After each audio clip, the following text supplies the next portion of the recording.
Hello नमस्कार बच्चों, स्वागत करते हैं अपनी इस बेहतरीन से सीरीज, बेहतरीन से यूट्यूब चैनल आस्तिक बायो आर्ट में। मैं आपका भाई आस्तिक राव स्वागत करता हूं अपनी इस बेहतरीन से सीरीज में। जैसा कि आप लोगों को पता होगा कि मैंने रेगुलर आप लोगों को क्लास 10th की जो केमिस्ट्री का पहला चैप्टर था, रासायनिक अभिक्रिया एवं समीकरण, वो लेक्चर्स मैंने प्रोवाइड कर दिए हैं। वो लेक्चर्स इसी यूट्यूब चैनल के अंदर पड़े हुए हैं। मैंने फिर दूसरा जो सब्जेक्ट उठाया उसका नाम फिजिक्स। फिजिक्स का जो पहला चैप्टर है प्रकाश का परावर्तन तथा अपवर्तन, उसका जो आधा पार्ट है मैंने कवर करा दिया है। प्रकाश का परावर्तन पूरा कवर हो गया है और उसके बाद में जो दर्पण से दर्पण पूरे कवर हो गए हैं। आज हम सीखेंगे कि दर्पण द्वारा प्रतिबिंब का बनना, क्योंकि यहाँ पर क्लास 10th यूपी बोर्ड में 5 से 10 नंबर की जो मार्किंग होती है, ये चैप्टर अकेले इतने नंबर समेटता है। Class 10th UP board physics में टोटली चैप्टर 4 चैप्टर्स हैं। 4 चैप्टर्स में से ये 5 से 10 नंबर का चैप्टर जो है, तो ये वेटेज रखता है। ये सीरीज उन बच्चों के लिए है जिन बच्चों के पास आर्थिक स्थिति मजबूत नहीं है, कमजोर है आर्थिक स्थिति से। वो बच्चे आराम से इस सीरीज से पढ़ सकते हैं। जितना मैं पढ़ाऊं उतना अगर आप ये कंसिस्टेंसी के साथ कर ले जाते हैं, तो शायद आप लोग क्लास 10th यूपी बोर्ड 2027 में साइंस में 70 में 70 ला सकते हैं। अब इसके बाद फिजिक्स के बाद मैं सब्जेक्ट उठाऊंगा बायो। बायो के अंदर वो फील आएगी आप लोगों को, शायद आप बायो पहली बार पढ़ रहे होंगे। मैं बायो पढ़ाता नहीं हूं, बायो रटाता हूं और बायो को मैं फील कराता हूं अंदर से। बायो से सभी बच्चे ज्यादातर डरते हैं, इसलिए वो क्लास 11th में जाकर मैथ स्ट्रीम की ओर चले जाते हैं। बट बायो कोई धुरंधर सब्जेक्ट नहीं है, अपने आप में एक बेहतरीन सा सब्जेक्ट है जो आपकी बॉडी रिलेट कर पाती है। आप बायो के अंदर ही आ पाते हैं। शायद ये बायो नहीं होती तो शायद आप इस दुनिया में नहीं आए होते, इसलिए बायोलॉजी को पढ़ना वेरी वेरी मोस्ट इंपॉर्टेंट है। मैं एक बायोलॉजी का मेंटोर के साथ साथ मैं पिछले 2 सालों से मैं क्लास 10th यूपी बोर्ड को पढ़ा रहा हूं। मैंने वो चीज खुद क्लास 10th यूपी बोर्ड 2024 में जो मैंने अपना एग्जाम दिया था, वहां पर 100 में से 96 नंबर स्कोर किए थे।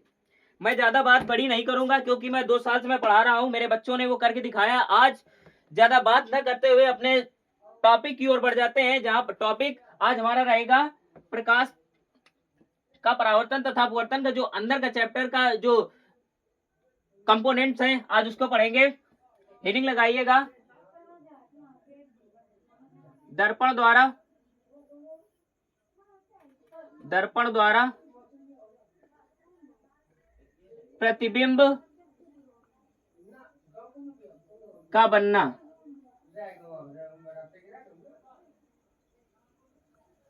दर्पण द्वारा प्रतिबिंब का बनना।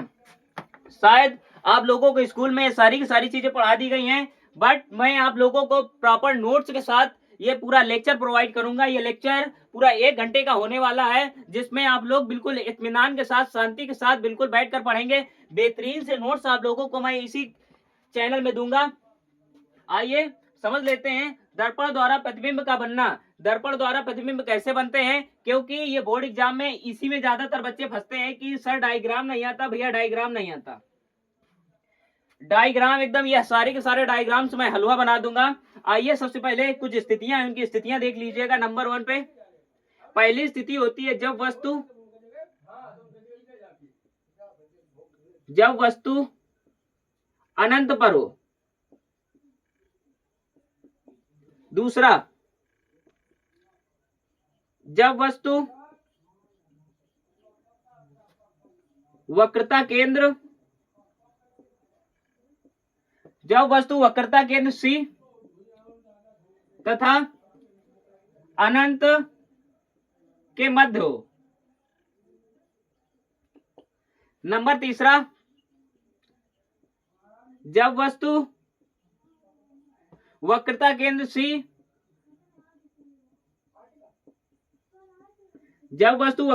C पर स्थित हो। नंबर चौथा, जब वस्तु वक्रता केंद्र C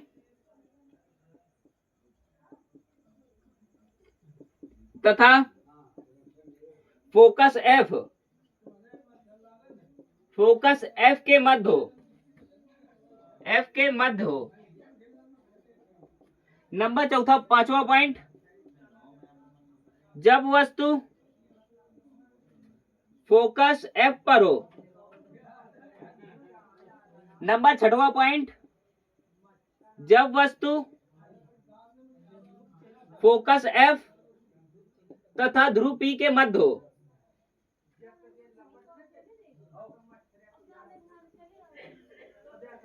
ये कुल मिलाकर दर्पण द्वारा जो प्रतिबिंब बनना होता है ये कुछ 6 प्रकार से बनता है। जब वस्तु अनंत पर हो, दूसरा जब वस्तु वक्रता केंद्र तथा अनंत के बीच हो, जब वस्तु वक्रता केंद्र पर स्थित हो, जब वस्तु वक्रता केंद्र सी तथा फोकस एफ के मध्य हो, जब वस्तु फोकस एफ पर स्थित हो तथा जब वस्तु फोकस एफ तथा ध्रुव पी के मध्य स्थित हो। आइए इसको बारी बारी से एक एक डायग्राम इत्मीनान के साथ देखेंगे। हेडिंग लगाइएगा, जब वस्तु अनंत पर हो, अवतल दर्पण द्वारा प्रतिबिंबों का बनना। हेडिंग लगाइएगा।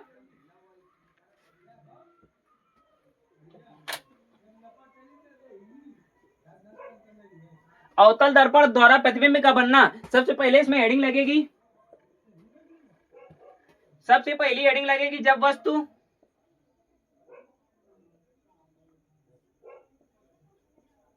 अनंत पर स्थित हो।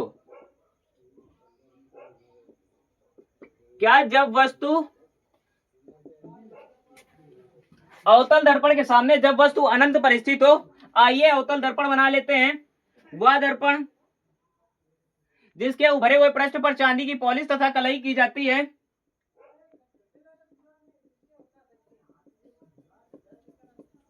वह दर्पण जिसके उभरे हुए पृष्ठ पर चांदी की पॉलिश तथा कलई की जाती है, प्रकाश का परावर्तन दबी हुई सतह से होता है, उसे हम अवतल दर्पण कहते हैं। आइए इसका मुख्य अक्ष बना लेते हैं। ये M1 M2 इसके द्वारक हो गए, ध्रुव पी हो गया, फोकस एफ हो गया, वक्रता केंद्र सी हो गया। मैंने क्या बोला? जब वस्तु अनंत पर स्थित हो, यानी जब वस्तु यहां पर स्थित होगी, जब वस्तु यहां पर स्थित होगी तब वस्तु से चलने वाली प्रकाश किरणें मुख्य अक्ष के समांतर जाएंगी। दर्पण के परावर्तन के पश्चात मुख्य फोकस से होकर गुजर जाएंगी।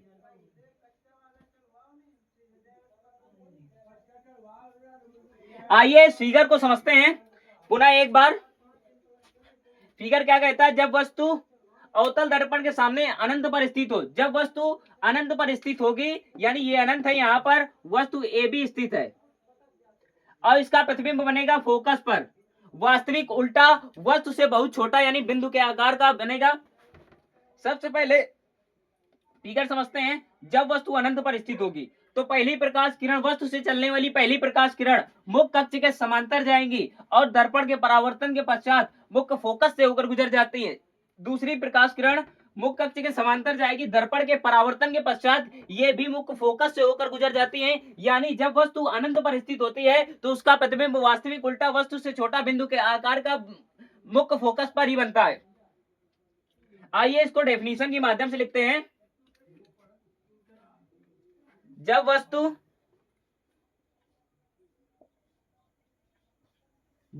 अनंत पर स्थित होती है, जब वस्तु अनंत पर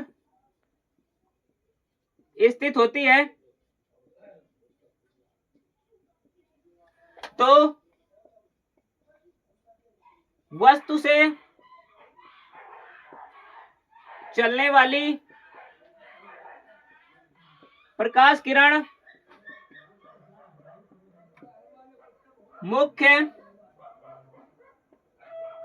अक्ष के समांतर जाती है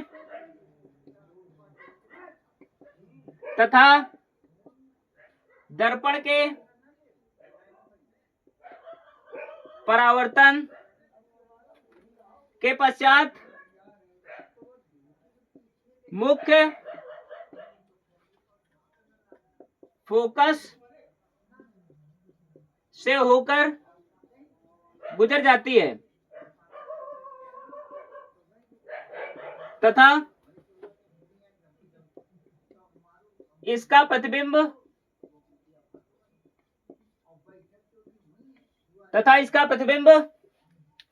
वास्तविक उल्टा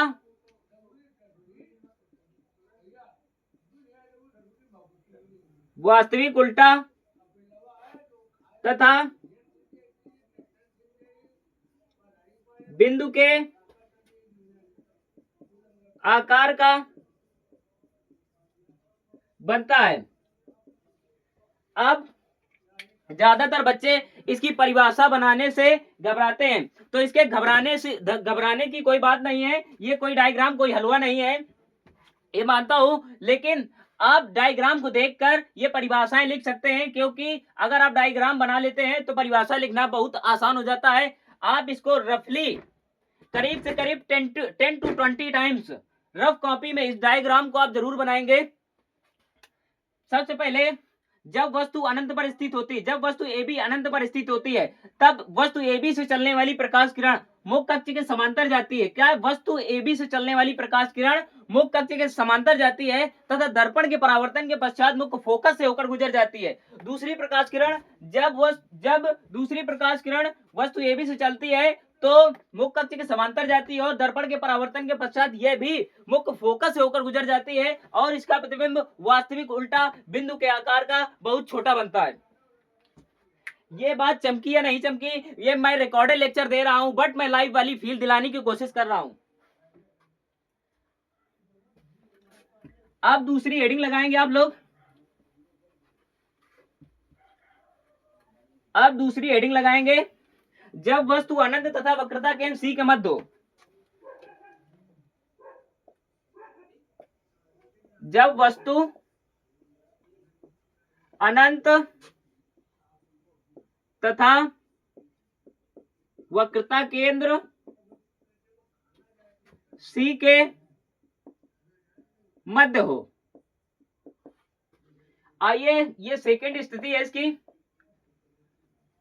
इसको भी फिगर के माध्यम से तोड़ फोड़ डालते हैं। ये बनाया प्यारा सा अवतल दर्पण, इसके भरे हुए पृष्ठ पर चांदी की पॉलिश तथा कलई कर दी गई। अब इसका बना दिया गया मुख्य कक्ष, ध्रुव P M1 M2 द्वारा खो गए, फोकस F हो गया, वक्रता केंद्र C हो गए। मैंने क्या बोला, जब वस्तु अनंत तथा वक्रता केंद्र C के मध्य हो। जब वस्तु अनंत तथा वक्रता केंद्र C के मध्य हो, वस्तु ए बी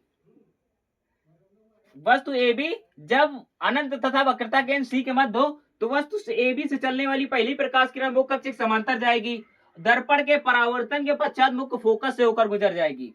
दूसरी प्रकाश किरण वस्तु से जाएगी और यह वक्रता केंद्र से होकर निकल के जाएगी।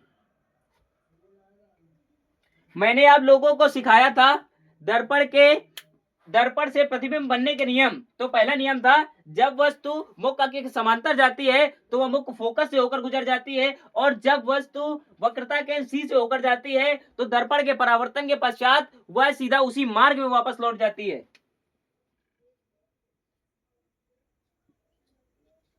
ये बात आप लोगों को याद है या नहीं, बट मैंने सारी की सारी चीजें बेसिक से पढ़ाई थी एकदम कल के लेक्चर में। जिस भी बच्चे ने कल का लेक्चर नहीं देखा है वो लेक्चर जरूर देखे।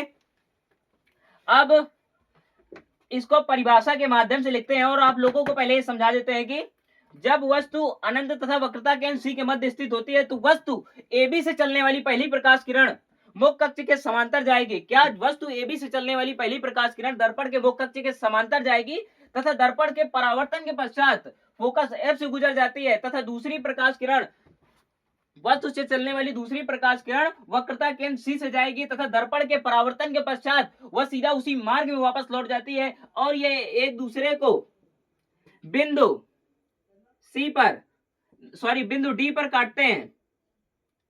बिंदु डी पर काटते हैं। इसका प्रतिबिंब वास्तविक उल्टा वस्तु से छोटा ए डैश बी डैश बनता। ये बात आपके दिमाग में चमकी या नहीं चमकी?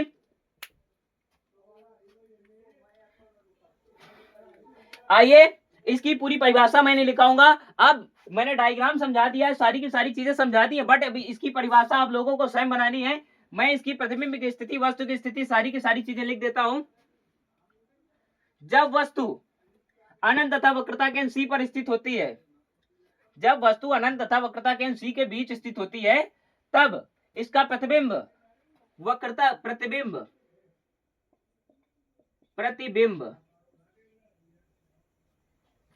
वक्रता केंद्र सी,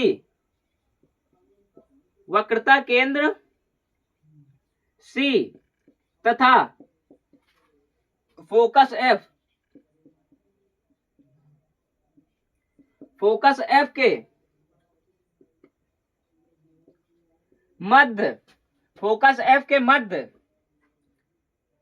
वस्तु से छोटा वास्तविक उल्टा,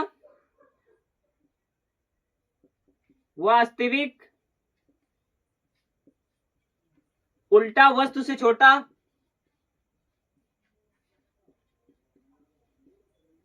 वस्तु से छोटा बनता है। क्या जब वस्तु अनंत तथा वक्रता केंद्र सी के मध्य स्थित होती है, क्या दूसरी स्थिति है ये, जब वस्तु अनंत तथा वक्रता केंद्र सी के मध्य स्थित होती है तो वस्तु AB से चलने वाली पहली प्रकाश किरण मुख्य कक्ष के समांतर जाएगी, दर्पण के परावर्तन के पश्चात मुख्य फोकस से होकर गुजर जाती है। दूसरी प्रकाश किरण वक्रता केंद्र सी से जाएगी और दर्पण के परावर्तन के पश्चात ये उसी मार्ग में वापस लौट जाएगी। यह बिंदु डी पर, यह दोनों प्रकाश किरण बिंदु डी पर काटती हैं और बिंदु डी पर ही इसका प्रतिबिंब वक्रता केंद्र सी तथा फोकस एफ के मध्य ए डैश बी डैश बनता है, वस्तु से छोटा बनता है, वास्तविक उल्टा बनता है। ये पॉज कीजिए और लिख लीजिए। अब इसकी परिभाषा आप लोगों को लिखनी आई है। अब तीसरी स्थिति की बात कर लेते हैं, जब वस्तु वक्रता केंद्र सी पर स्थित हो। क्या जब वस्तु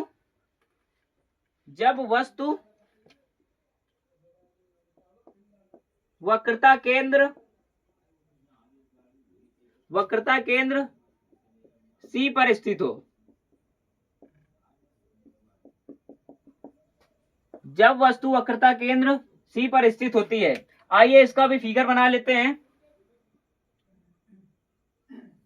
ये रहा अवतल दर्पण,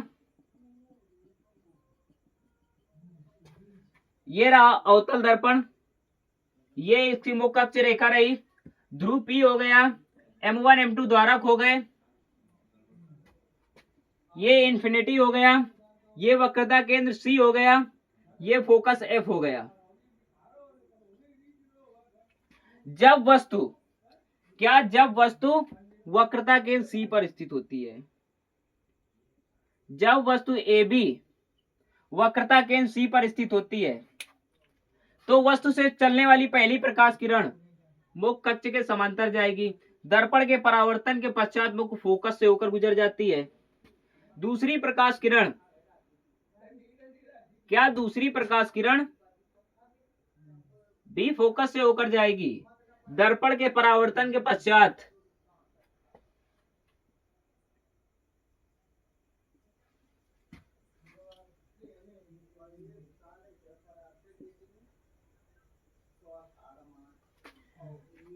आइए समझते हैं इसको हम। क्या जब वस्तु वक्रता केंद्र सी पर स्थित होती है, क्या जब वस्तु वक्रता केंद्र सी पर स्थित होती है तो वस्तु से चलने वाली पहली प्रकाश किरण, क्या वस्तु से चलने वाली पहली प्रकाश किरण मुख्य कक्ष के समांतर जाती है तथा दर्पण के परावर्तन के पश्चात मुख्य फोकस से होकर गुजर जाती है। ये मेरा पहला नियम था प्रतिबिंब बनने का। अब दूसरे, इसी में भी दूसरा नियम लागू होगा। जब वस्तु, क्या दूसरी प्रकाश किरण वस्तु AB से चलती है तो मुख्य फोकस से होकर गुजर जाती है तथा दर्पण के परावर्तन के पश्चात यह मुख्य कक्ष के समांतर हो जाती है। यह एक दूसरे को बिंदु डी पर काटती हैं तथा इसका प्रतिबिंब वास्तविक उल्टा वस्तु के बराबर वक्रता केंद्र सी पर ही बनता है। आइए प्रतिबिंब की स्थिति लिख लेते हैं। प्रतिबिंब,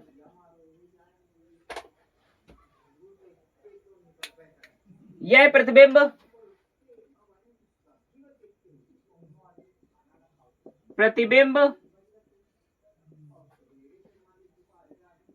वास्तविक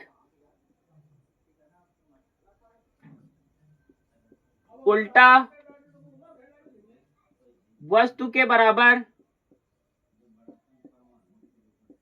क्या यह प्रतिबिंब वास्तविक उल्टा वस्तु के बराबर A डैश B डैश वक्रता केंद्र C पर ही बनता है।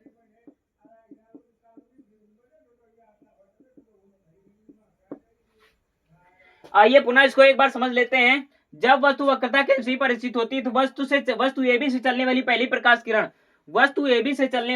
प्रकाश किरण मुख्य अक्ष के समांतर जाती है तथा दर्पण के परावर्तन के पश्चात यह मुख्य फोकस से होकर गुजर जाती है। दूसरी प्रकाश किरण वस्तु से चलती है तो मुख्य फोकस से होकर गुजर जाती है तथा दर्पण के परावर्तन के पश्चात यह मुख्य के समांतर हो जाती है। यह दोनों प्रकाश किरणें बिंदु डी पर जाकर मिलती है तथा डी पर ही इसका प्रतिबिंब वास्तविक उल्टा वस्तु के बराबर वक्रता केंद्र सी पर ही बनता है।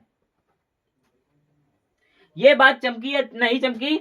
लाल कलर की धूलों की अगर बारिश कर दी जाए। अब इसके बाद बढ़ जाते हैं अगली स्थिति पर। जब वस्तु फोकस तथा वक्रता केंद्र सी के मध्य स्थित हो, जब वस्तु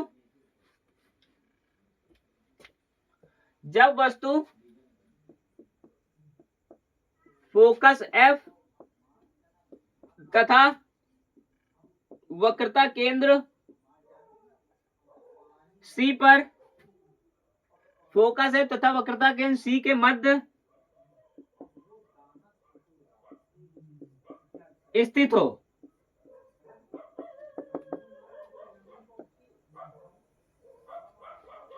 आइए इसका भी प्रतिबिंब बना लेते हैं। ये रहा आपका प्यारा सा अवतल दर्पण। M1 M2 इसके द्वारक हो गए, ये मुख्य अक्ष रेखा हो गई, ध्रुव P हो गया, फोकस F हो गया, वक्रता केंद्र C हो गया। जब वस्तु कहां पर स्थित हो? वक्रता केंद्र C तथा फोकस F के मध्य स्थित हो, तो यानी यहां पर कहीं वस्तु रखी होगी। वस्तु AB से चलने वाली पहली प्रकाश किरण मुख्य अक्ष के समांतर जाएगी। क्या वस्तु AB से चलने वाली पहली प्रकाश किरण मुख्य अक्ष के समांतर जाएगी? दर्पण के परावर्तन के पश्चात यह फोकस से होकर गुजर जाती है। अब दूसरी प्रकाश किरण मुख्य फोकस से होकर जाएगी तथा दर्पण के परावर्तन के पश्चात यह एक बिंदु डी पर जाकर मिलती हैं तथा इसका प्रतिबिंब यहीं पर वास्तविक उल्टा वस्तु से बहुत बड़ा, वास्तविक उल्टा वस्तु से बड़ा A डैश B डैश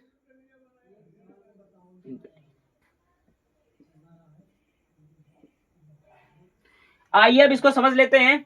जब वस्तु वक्रता केंद्र C, जब वस्तु वक्रता केंद्र C तथा फोकस F के मध्य स्थित हो, वस्तु AB से चलने वाली पहली प्रकाश किरण मुख्य अक्ष के समांतर जाती है। वस्तु AB से चलने वाली पहली प्रकाश किरण मुख्य अक्ष के समांतर जाती है तथा दर्पण के परावर्तन के पश्चात मुख्य फोकस से होकर गुजर जाती है तथा दूसरी प्रकाश किरण वस्तु से AB से चलती है और मुख्य फोकस से होकर गुजर जाती है और दर्पण के परावर्तन के पश्चात ये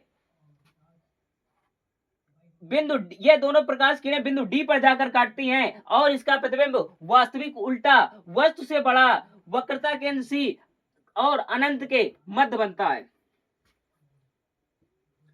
आइए इसकी स्थिति लिखते हैं।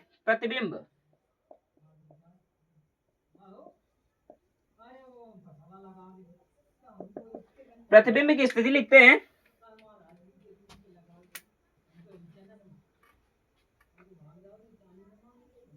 यह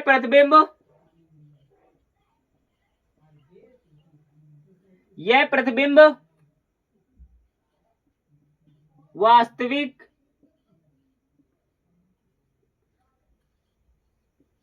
उल्टा तथा वस्तु से बड़ा अनंत तथा वक्रता केंद्र C के मध्य बनता है।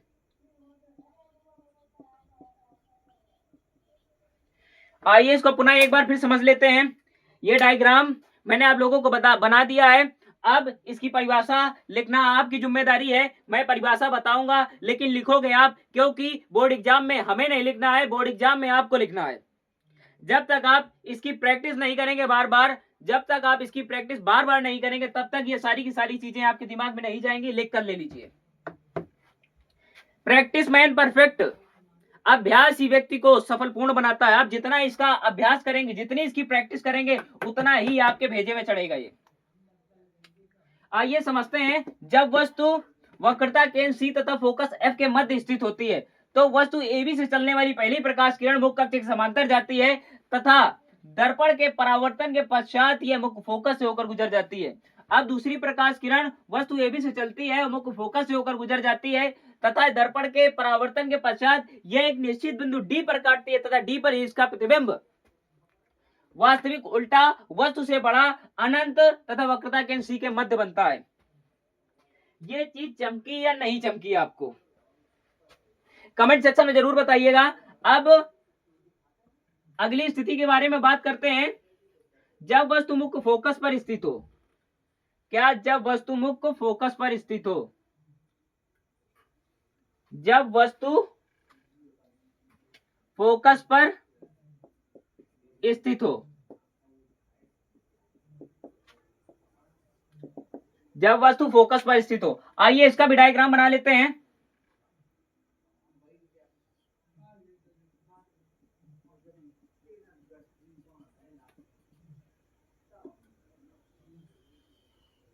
ये मुख्य अक्ष रेखा रही। ध्रुव P M1 M2 द्वारक हो गए, फोकस F हो गया, वक्रता केंद्र C हो गया, ये पीछे अनंत हो गया। जब वस्तु मुख्य फोकस पर स्थित हो। जब वस्तु AB मुख्य फोकस पर स्थित होती है तो वस्तु से AB से चलने वाली पहली प्रकाश किरण मुख्य अक्ष के समांतर जाएगी। दर्पण के परावर्तन के पश्चात यह मुख्य फोकस से होकर गुजर जाती है। दर्पण के परावर्तन के पश्चात यह मुख्य फोकस से होकर गुजर जाती है। ये दर्पण थोड़ा हम ऊपर बढ़ाएंगे क्योंकि जगह नहीं है। पहली प्रकाश किरण जब वस्तु से AB से चलती है तो मुख्य अक्ष के समांतर जाती है तथा दर्पण के परावर्तन के पश्चात यह मुख्य फोकस से होकर गुजर जाती है तथा दूसरी प्रकाश किरण वक्रता केंद्र C से होकर जाएगी। वक्रता केंद्र C से होकर जाती है। दूसरी प्रकाश किरण वक्रता केंद्र C से होकर जाती है। यह दर्पण के परावर्तन के पश्चात यह उसी मार्ग में वापस लौट जाती है। क्या? आइए समझते हैं। जब वस्तु फोकस पर स्थित हो तो वस्तु से चलने वाली प्रकाश किरण, वस्तु AB से चलने वाली प्रकाश किरण मुख्य अक्ष के समांतर जाती है तथा दर्पण के परावर्तन के पश्चात यह मुख्य फोकस से होकर गुजर जाती है। अब दूसरी प्रकाश किरण वक्रता केंद्र C से होकर जाएगी और दर्पण के परावर्तन के पश्चात क्या है? दर्पण के परावर्तन के पश्चात वक्रता केंद्र C से ये उसी मार्ग में वापस लौट जाती है और इसका प्रतिबिंब वास्तविक उल्टा वस्तु से बहुत बड़ा अनंत पर प्राप्त होता है। आइए प्रतिबिंब लिखते हैं।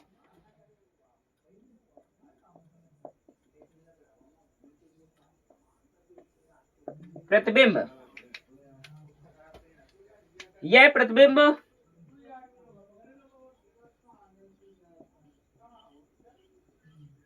यह प्रतिबिंब वास्तविक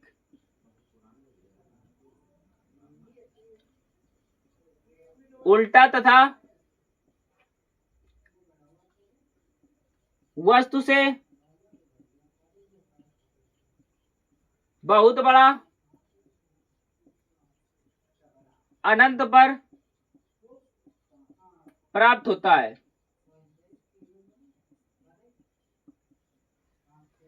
ये रही पांचवा नियम। आइए अब बढ़ जाते हैं अपने छठवें नियम की ओर।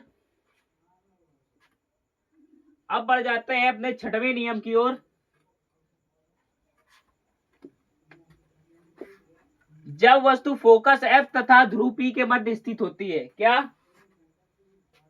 जब वस्तु फोकस तथा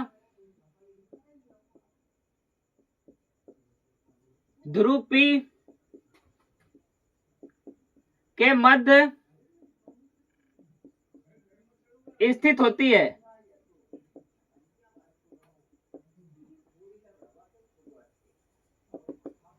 जब वस्तु फोकस एफ तथा ध्रुव पी के मध्य स्थित होती है। आइए इसका भी डायग्राम बना लेते हैं। ये रहा आपका अवतल दर्पण।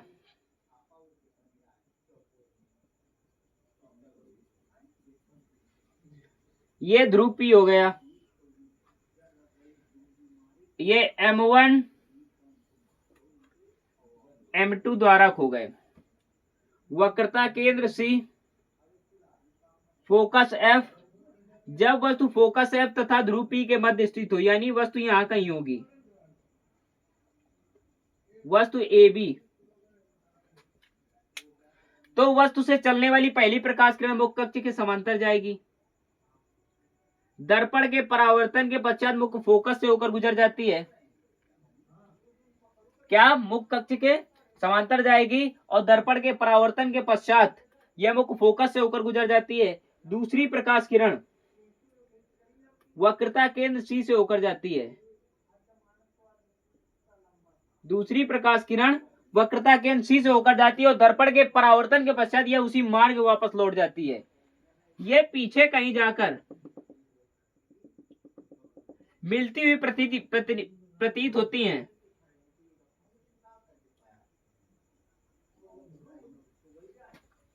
A dash B dash. आइए समझते हैं अब। जब वस्तु फोकस एफ तथा ध्रुव पी के मध्य स्थित होती है,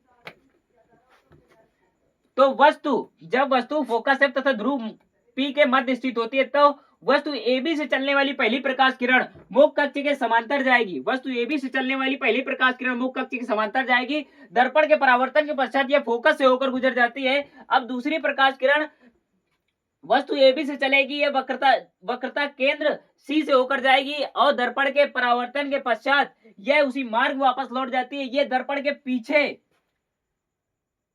यानी दाएं साइड, दर्पण के पीछे दाएं साइड अनंत तथा ध्रुव P के मध्य प्रतिबिंब बनाती है। यह एक ऐसी स्थिति है जहां पर प्रतिबिंब आभासी सीधा वस्तु से बड़ा बन रहा होगा।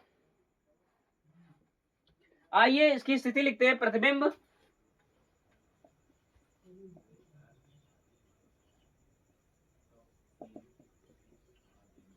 जब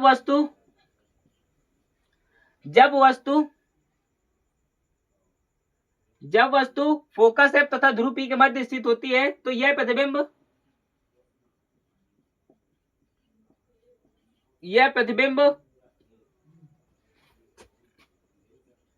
आभासी सीधा तथा वस्तु से बड़ा प्रतिबिंब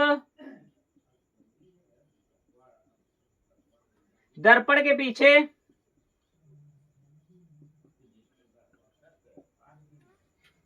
अनंत तथा ध्रुव P के मध्य बनता है। आइए लास्ट डायग्राम था दर्पण से प्रतिबिंब का बनना, यानी अवतल दर्पण से प्रतिबिंब का बनना। ये एक ऐसी स्थिति थी जहां पर प्रतिबिंब आभासी सीधा बन रहा है और अनंत तथा ध्रुव P के मध्य बन रहा है। आइए समझते हैं इस फिगर को, थ्योरी किस तरीके से आप लोग लिखेंगे। जब वस्तु दर्पण के फोकस तथा ध्रुव P के मध्य स्थित होती है, तो वस्तु AB से चलने वाली प्रकाश किरणें मुख्य कक्ष के समांतर जाती है तथा दर्पण के परावर्तन के पश्चात यह फोकस से होकर गुजर जाती है तथा दूसरी प्रकाश किरण वक्रता केंद्र C से होकर जाती है और दर्पण के परावर्तन के पश्चात यह उसी मार्ग में वापस लौट जाती है। यह दर्पण के पीछे कहीं अनंत तथा ध्रुव P के मध्य प्रतिबिंब बना रही होगी। वह आभासी सीधा बन रहा होगा और वस्तु से बड़ा बन रहा होगा। यह बात आपके दिमाग में चमकी या नहीं चमकी?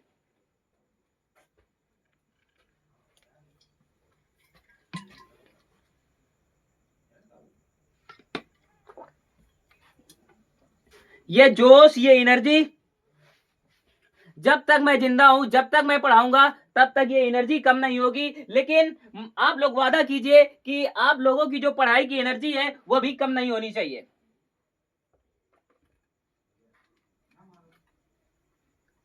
आइए अब अवतल दर्पण के उपयोग लिखते हैं। अवतल दर्पण के उपयोग लिखने से पहले मैं आप लोगों को ये सारे के सारे डायग्राम्स एक ही फिगर में कन्वर्ट कराना चाहूंगा।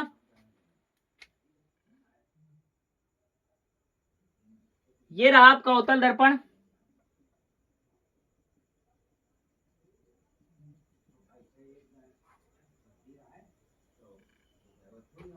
ये रहा आपका अवतल दर्पण, ये रहा ध्रुव P, फोकस F, वक्रता केंद्र C।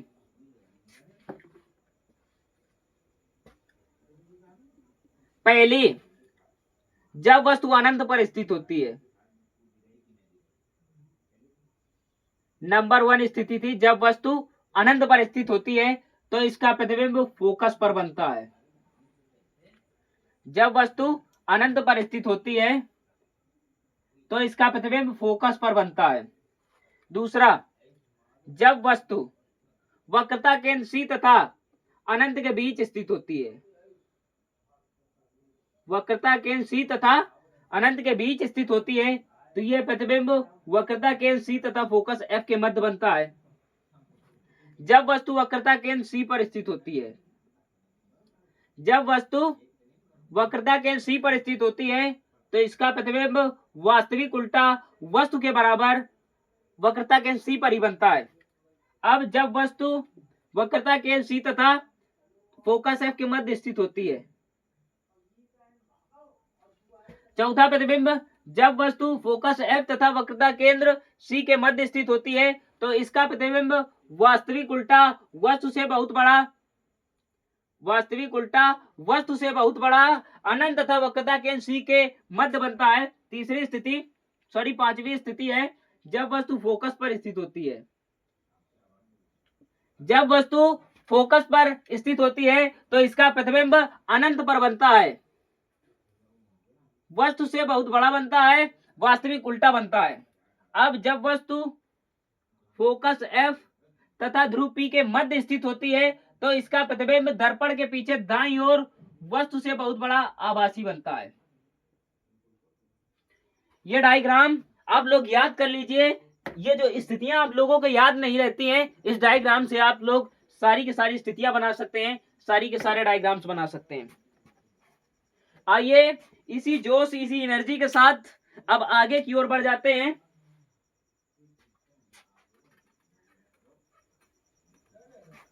उत्तल दर्पण द्वारा प्रतिबिंब का बनना, हेडिंग लगाइएगा।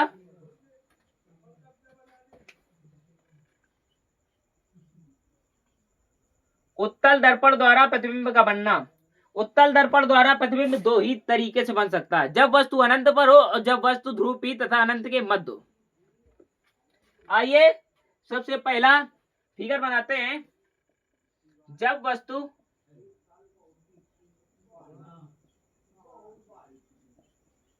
अनंत पर स्थित हो, जब वस्तु अनंत पर स्थित हो, उत्तल दर्पण के सामने जब वस्तु अनंत पर स्थित हो, वह दर्पण, उत्तल दर्पण क्या होता है आप लोगों को बताया था, वह दर्पण जिसके उभरे हुए पृष्ठ पर चांदी की पॉलिश तथा कलई, दबे हुए पृष्ठ पर चांदी की पॉलिश तथा कलई की जाती है और प्रकाश का परावर्तन उभरी हुई सतह से होता है, उसे उत्तल दर्पण कहते हैं। ध्रुव P हो गया, यानी यहां कहीं पर वस्तु रखी होगी इंफिनिटी पर। फोकस F हो गया, वक्रता केंद्र C हो गया। जब वस्तु अनंत पर स्थित हो, जब वस्तु अनंत पर स्थित हो, वस्तु AB से चलने वाली पहली प्रकाश किरण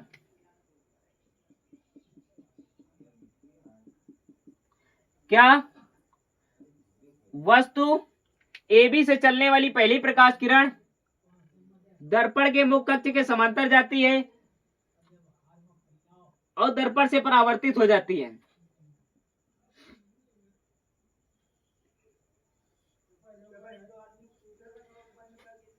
जब वस्तु AB से चलने वाली पहली प्रकाश किरण दर्पण के मुख्य कक्ष के समांतर जाती है और दर्पण से परावर्तित होकर ये दर्पण के पीछे मुख्य फोकस पर जाकर मिलती हुई प्रतीत होती हैं। क्या, दोबारा समझ लीजिए कि जब वस्तु उत्तल दर्पण के सामने अनंत पर स्थित होती है, जब अनंत पर स्थित वस्तु AB से चलने वाली पहली प्रकाश किरण दर्पण के मुख्य कक्ष के समांतर जाती है। क्या, अनंत पर रखी वस्तु AB से चलने वाली पहली प्रकाश किरण दर्पण के मुख्य कक्ष के समांतर जाती है तथा परावर्तन के पश्चात यह दर्पण के पीछे मुख्य फोकस पर जाकर मिलती हुई प्रतीत होती है और इसका प्रतिबिंब मुख्य फोकस पर ही बनता हुआ प्रतीत होता है। यह प्रतिबिंब आभासी सीधा होता है। आप लोगों को पता होगा कि उत्तल दर्पण हमेशा आभासी सीधा प्रतिबिंब प्राप्त होता है, आभासी सीधा प्रतिबिंब प्राप्त करता है। आइए इसका प्रतिबिंब की स्थिति लिख लेते हैं। प्रतिबिंब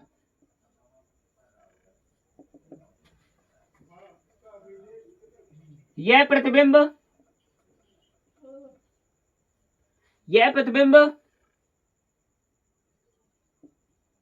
आभासी सीधा वस्तु से छोटा दर्पण के पीछे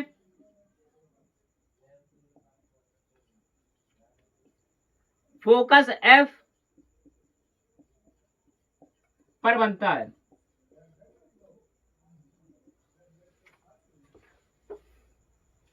आइए पुनः एक बार फिर से समझ लेते हैं। जब वस्तु अनंत पर स्थित होती है, उत्तल दर्पण के सामने जब वस्तु अनंत पर स्थित होती है तो वस्तु AB से चलने वाली पहली प्रकाश किरण मुख्य कक्ष के समांतर जाती है और दर्पण के परावर्तन के पश्चात यह दर्पण के पीछे मुख्य फोकस पर जाकर मिलते हुए प्रतीत होती है और इसका प्रतिबिंब मुख्य फोकस पर ही आभासी सीधा बनता है। आप लोगों को मैंने बताया था कि जो उत्तल दर्पण होता है वह हमेशा आभासी सीधे प्रतिबिंब प्राप्त करता है और इसी दर्पण का दृष्टि क्षेत्र सबसे अधिक होता है क्योंकि यह आभासी सीधे प्रतिबिंब बनाता है और बिल्कुल बिंदु के आकार के छोटे छोटे प्रतिबिंब बनाता है जिससे कि दूर की चीजों को देखने में आसानी हो सके। आइए अब पढ़ जाते हैं जब वस्तु, क्या,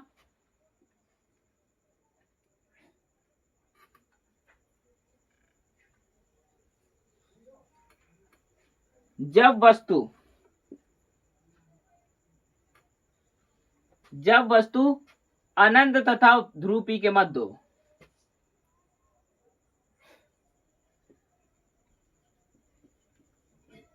ध्रुव P के मध्य हो,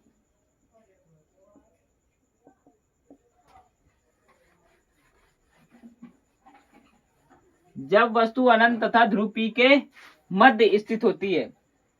ये रहा आपका उत्तल दर्पण, ये M1 M2 द्वारा खो गए आपके। जब वस्तु ये अनंत है और इसके सामने जब वस्तु ध्रुव P तथा अनंत के मध्य स्थित होती है, वस्तु A B, वस्तु से चलने वाली पहली प्रकाश किरण मुख्य कक्ष के समांतर जाएगी और दर्पण के परावर्तन के पश्चात यह दर्पण के पीछे मुख्य फोकस पर जाकर मिलती हुई प्रतीत होती है और दूसरी प्रकाश किरण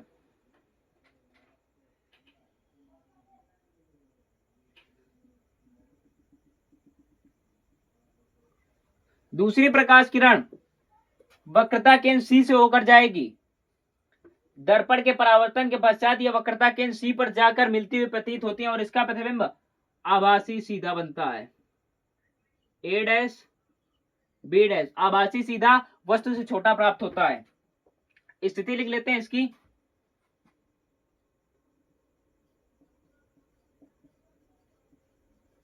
प्रतिबिंब, यह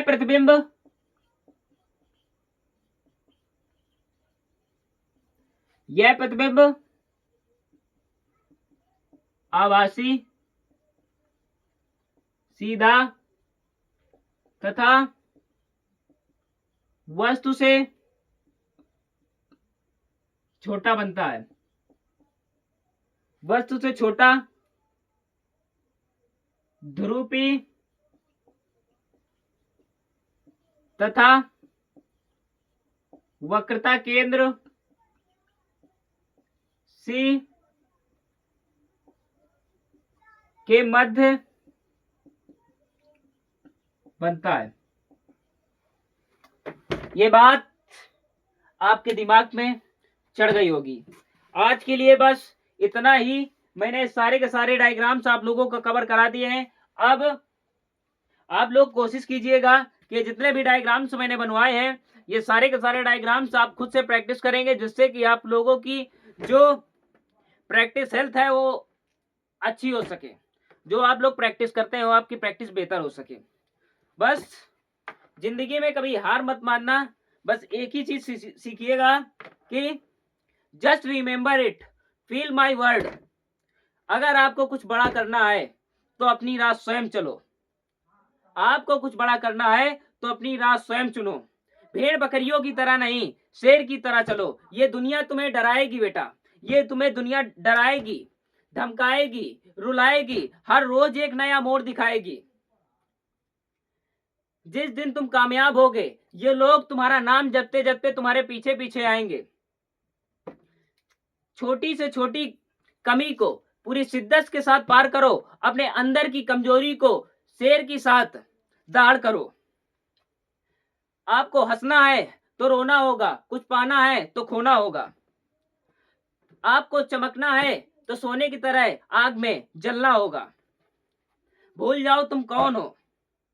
सबसे पहले अपना काम, फिर लोगों को उसके बाद रखो। ये शायद ये लाइन आप लोगों के दिमाग में चढ़ी होगी और आपके जीवन में ये लाइन कुछ कर दिखाएगी। आज का लेक्चर यहीं पर समाप्त करते हैं। तब तक के लिए जय हिंद।